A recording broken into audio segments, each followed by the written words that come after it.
Police Staff Sergeant Colonel Jordan Marsan isinailalim na sa inquest proceedings.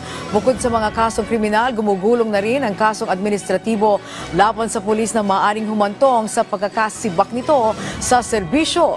Si Ryan Lesigas sa sentro ng balita. Yes, Ryan. Angelique, isinailalim na sa inquest proceedings si Police Staff Sergeant Colonel Jordan Marzan dahil sa misconduct at irregularity.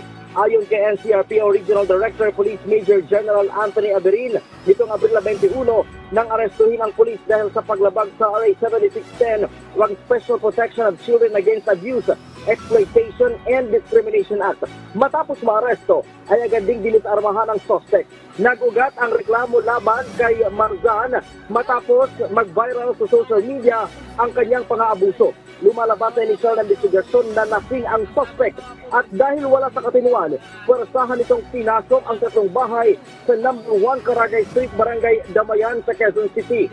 Habang nasa loob ng bahay, kinumpronta at inakusahan daw ng pulis ang mga nakatira doon na nagresulta sa away.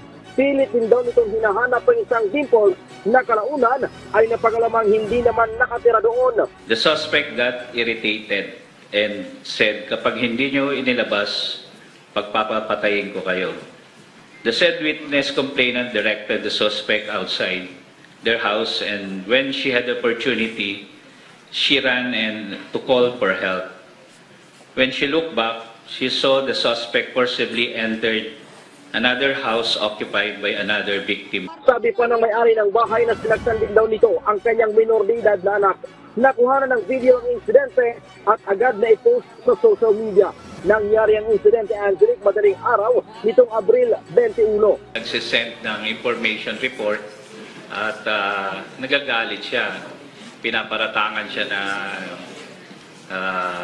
may involvement siya sa illegal drugs. Dahil naman sa nangyari, sibak sa pwesto ang District Director ng QCPD na si Police Brigadier General Melesio Buslig Jr. dahil sa command responsibility. Hindi namin kinukonsinti ang mga abusadong gumagamit ng uniforme bilang kalasag. Kapag ikaw ay lumabag, ikaw ay huhulihin, arestuhin at kakasuhan. Hindi mahalaga kung ano ang iyong katungkulan o ranggo.